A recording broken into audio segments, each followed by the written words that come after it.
Okay, so let's solve this problem using the conjugate beam method naman. So, before nakuha na natin yung reactions niya, AY, kunin natin parehas. Okay, so lagyan natin to ng value. AY. So, anong ulit yun? Decimal na lang natin. 63 point, sige, okay na yan. 63.925. 63.925. And that is in kips. Then, para makuha natin yung sa kabila, so subtract lang natin yan sa total. So, that's 7 times 11 plus 4 times 9. Bawas natin yung 63.925. So, remaining ay 49.075. So, still upwards, 49.075 kips. Tama? 49.075 kips. Okay, so ano to? Conjugate, 'di ba? Di gawa tayo ng conjugate beam. Kunin natin yung moment niyan. Siguro mag-ano tayo. Ayun na, hindi na pinapahanap yung ang pinapahanap na slope diyan, basically yung shear yan sa B, A and C. So basically, yun din yung reaction dun, 'di ba? So saan ako maganda mag-reference? Di dito na lang sa gitna, mas maganda mag-reference diyan. Bakit? Kasi pag moment mo yan, ayun na yung umati. Or, ayun nasa endpoint nila. Mas maganda, mas simple. Oh, di pantay. Okay na yan. So, ito naman. Hindi siya pantay, no? Hindi pala okay yun. Sige. Ayan. So, meron tayong, ayan. So, this will be our diagram na. Moment diagram. So, we have 63.95 times 11. So, obviously, yun yung mas mataas, no? Kaysa sa kabila. Dito ko siya ilagay. 63.925 times 11. Then, ito naman yung 49 times. Actually, kulang pa pala ako ng ano. Aha. Kulang pa ako ng this one. So, ayun. So, ito mas mababa to. 49 times 9 lang naman yun. Diba? Okay, sunod. Ito. So, that will be second degree. First, zero yan. First ang shear. So, second ang moment. Ayan. And also, ito, ganun din. Mas maliit naman yan. Oops. There we go. So, ayan. So, lagyan natin ng values na. So, this one ay 63.925 times 11. So, keep foot ang value natin. 703.125. 703.125. So, that will be keep foot na yan. Okay? 703.1. 175. Ano ba yun? Nangyari sa akin. 700, ko lang na agad. 175. Keep foot. Distracted So, 703.175. And then yung isa ay 49.075 times 9 lang yan. Mas mababa yan, syempre. So, 441.675. Okay, 441.675. Okay? Still, same yung unit, 441.675. Keep foot. So, sunod ay yan. So, 7 times 11 times kalahati ng 11, that's 5.5. So, that will be 423.25. Negative 423.5 ba yun? Okay. Then yung isa ay, that will be 4 times 9 times 4.5, 162. Negative 162. Negative 162. Ayan. So, since simply supported yan, may reaction ulit tayo dito at dito. And yun yung kailangan natin kunin para sa shear. And sa slope na rin ng real beam natin. Okay? So, again, alam na yan. Rotation yan. Upward to. Direction yan. Ito upward. Ito downward. Downward. Okay. So, pangalanan natin tong pangalanan natin tong A prime. Ganun pa rin. A prime. Then ito yung C prime. C prime. So, may reaction tayo dito. Pangalanan kong AY. So, siguro downward ulit yon. Assume natin. Parang lagi naman ganun. Assume lang naman yan eh. Kung mali, di mali. So, AY. Mali yan din. Mali. Mali, di papalitan na lang ng sense or in direction. Sige. So, may summation tayo ng moment about C prime equals 0. Okay? So, ano yan? So, mga pa-downward muna tayo. So, that's AY. AY times 20. Okay, then may ano tayo, may parabola. So, that's 1/3 base 11. 11 times 40, 423. 423.5.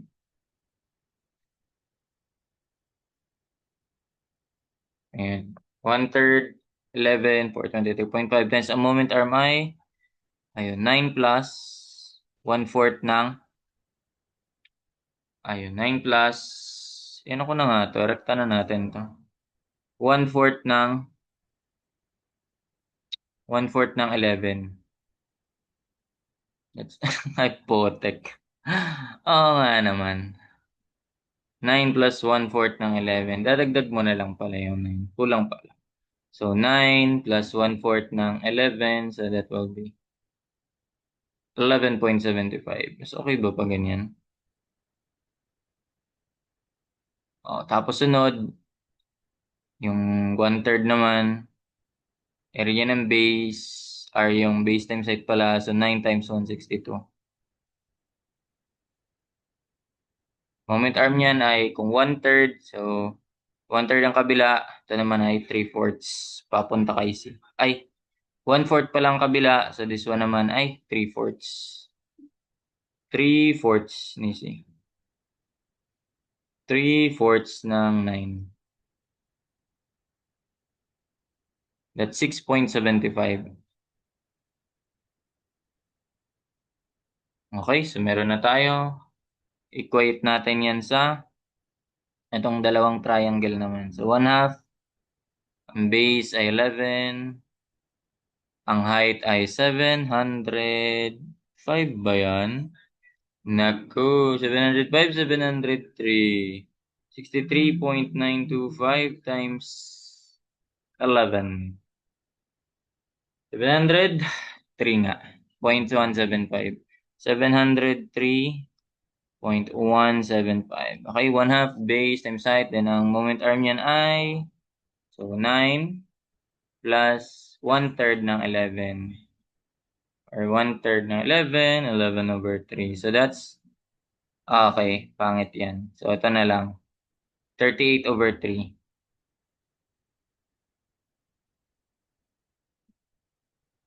38/3.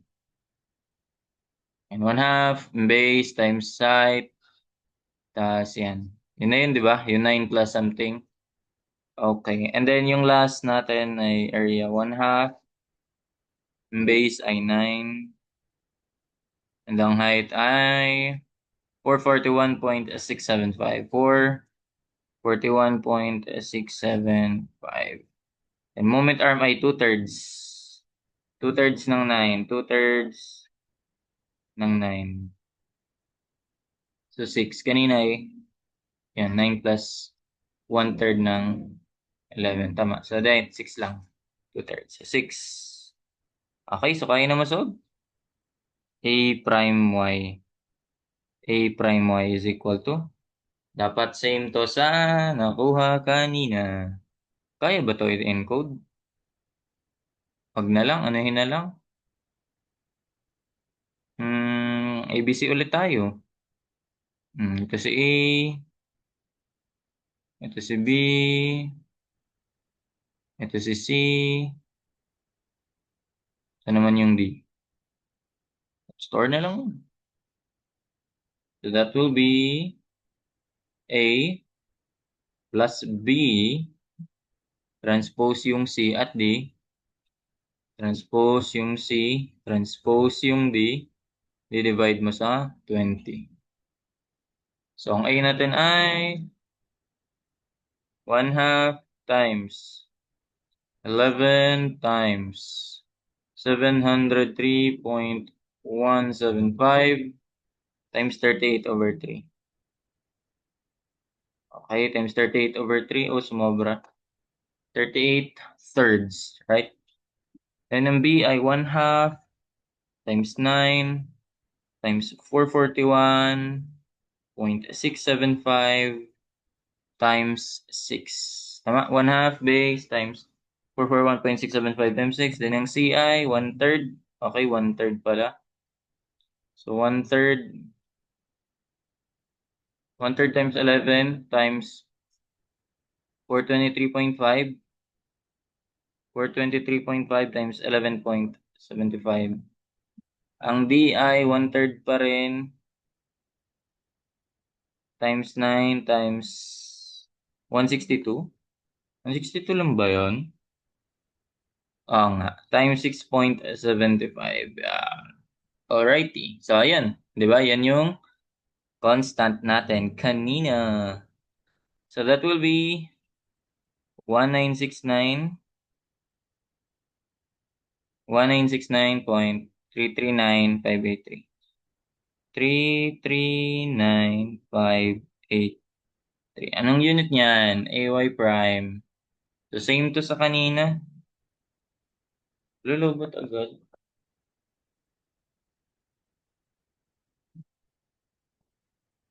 So, ano to? Kilonewton. Oh, no.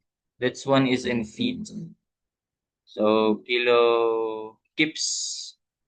Integrate mo lang naman isang beses, kip foot squared yan, di ba? Kasi itong 423.5, itong mga, ano ba yan? Yung 4 foot, for example, 441. So, keep foot na yan. So, minultiply mo sa, okay, minultiply mo sa 9. So, naging keep foot squared. Multiply mo sa, moment arm, keep foot cube. Pero divide mo ulit sa distance. So, keep foot squared lang nga lang yan. And that's it. Yan na yun, kamo. Yan na yun. Ang slope at C is equal to, ang slope at A, ang slope at A is equal to the shear shear at A prime, which is already equal to AY prime, yung reaction na dun. So that is, yun na nga. So, actually, EI pa lang pala yun. Di pa nakadivide sa EI. So, i-divide natin yung EI natin dun. 28 point, ayan, 28.235, 28.536 times 10 to the 6, ayan. 28.536 times 10 to the 6. Ayan. 28.536. Again, multiply natin yan sa 144. So that's, ano na to? AY ay 19. Kopyahin ko na lang kaya ito, no?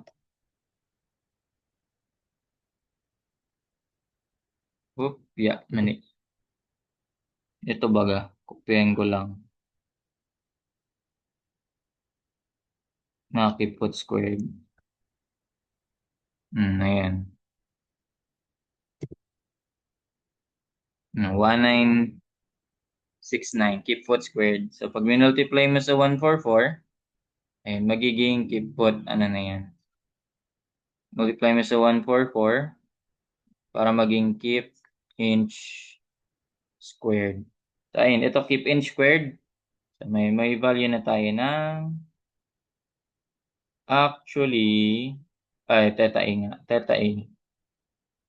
Oh, ilan yan?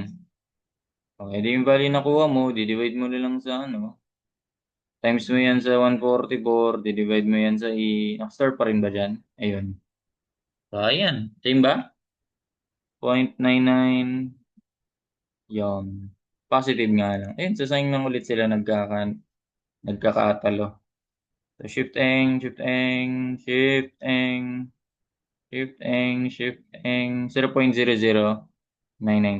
So, okay na yan. 0.00994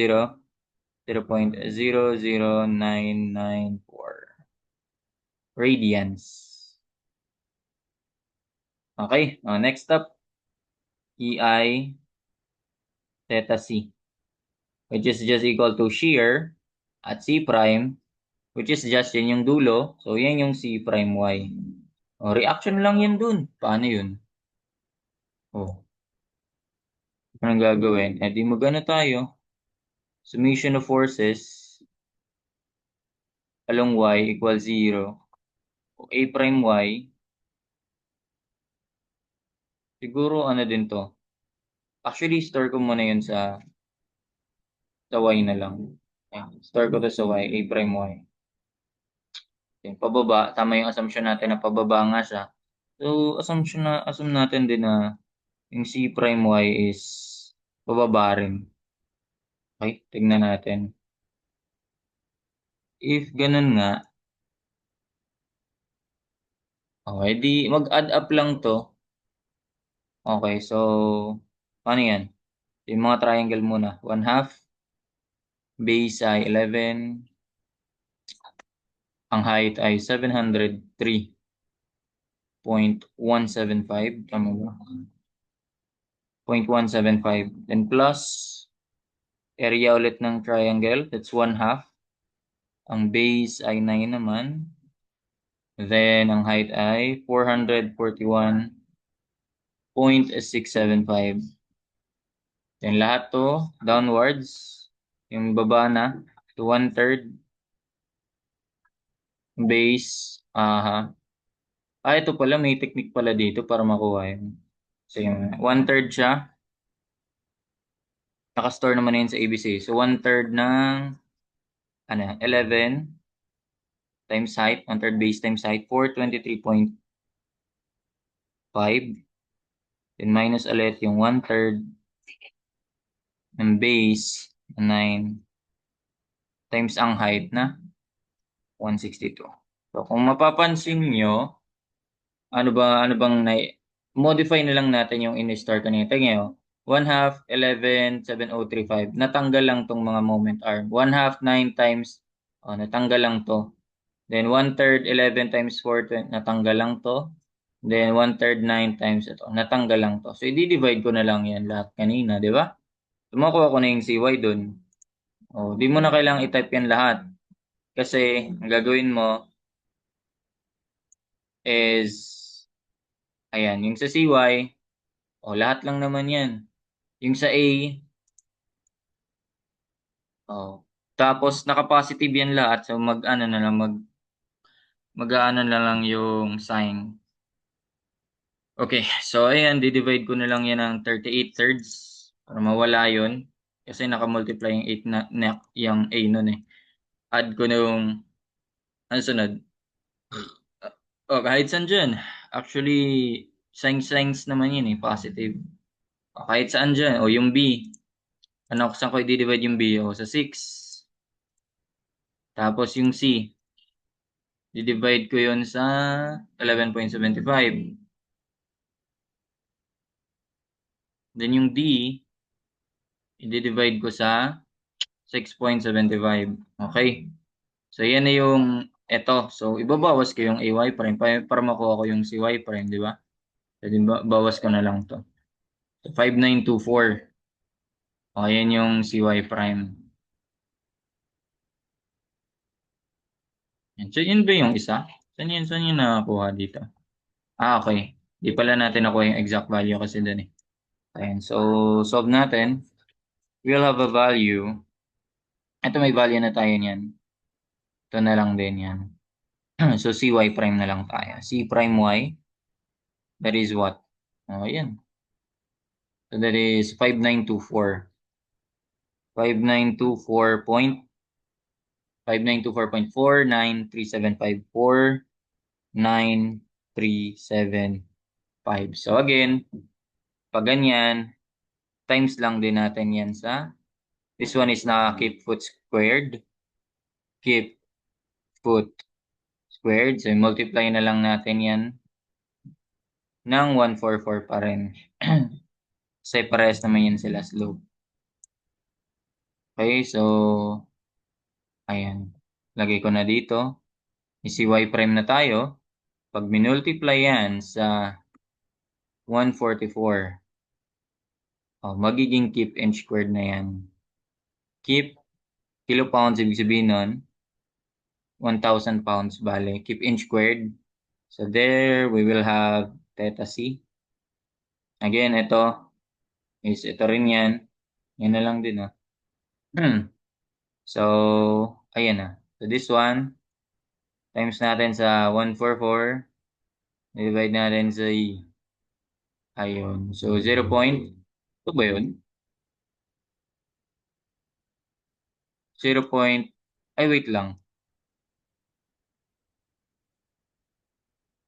AY prime, may nakalimutan ba ako dito? Para CY prime times 144 din naman yun, di ba? Hala ka, for a while.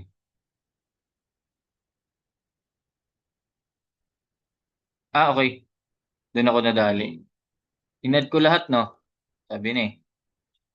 Yung A and B,